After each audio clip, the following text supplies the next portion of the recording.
మా అంతర్ముఖం, inner journey, అంతర్ముఖ ప్రయాణం అని అంటుంటారు. నీ లోపలికి నువ్వు తొంగి చూడు, అంత విషయం అంతా తెలుస్తుంది అంటారు. అంతర్ముఖ ప్రయాణం అంటే ఏంటి? దాని గురించి స్పష్టత. తప్పకుండా అండి. ఆధ్యాత్మికతలో మొట్టమొదటి అడుగు అనేటప్పుడు అంతర్ప్రయాణం చేస్తేనే మనకి ప్రయాణం మొదలైందని చెప్తాము.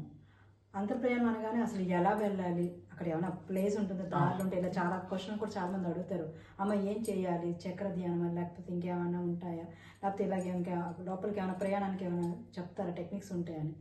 అంతర్ప్రయాణం అంటే ఫస్ట్ అంతరం ఏంటో ఫస్ట్ అర్థం అవ్వాలి. అంతరం అంటే మనకి ఇంకేమీ లేదు.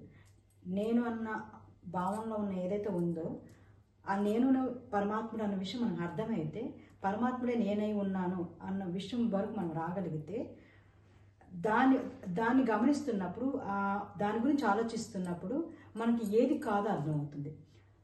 నా వాసన, నా సంస్కారము, నా గుణాలు, నా భావాలు, నా జ్ఞానము, అజ్ఞానం, ఇవన్నీ కూడా నేను కాదు అన్న విషయం ఏది కాదు కాదు కాదని అర్థం అవ్వగానే పరమాత్ముడు ఏమీ కానిది, ఏమీ లేనిది, ఓన్లీ ఒక పరమాత్మ స్థితి మాత్రమే అనే విషయం మనకి ఎరుకలోకి వస్తుంది.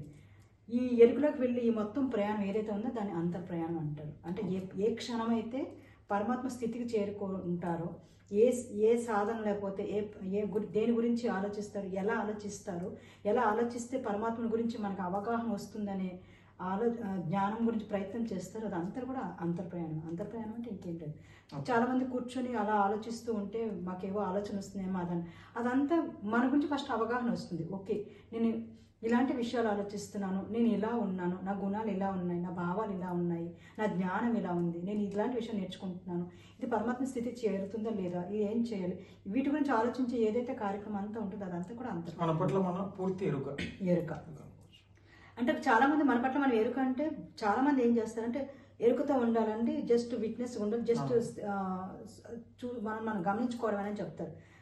అది చూస్తూ ఉంటే గమనించుకోవడం అంటే దాన్ని తగ్గించుకోవడమో మార్చుకోవడం ప్రయత్నం చేయకుండా దాన్ని గమనిస్తూ ఉంటే అది అవ్వదు.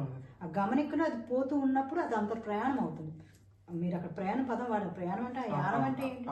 ప్రయాణం అంటే జర్నీయే కదా, నడవడం కదా, వెళ్ళడం. అలా మన పరమాత్ముడు వైపు మన ఒరిజినల్గా మన యొక్క పరమాత్మ స్థితి ఏదైతే ఉందో ఆ స్థితికి వెళ్ళే ప్రతిదీ కూడా అంత ప్రయాణం. Okay, thank you.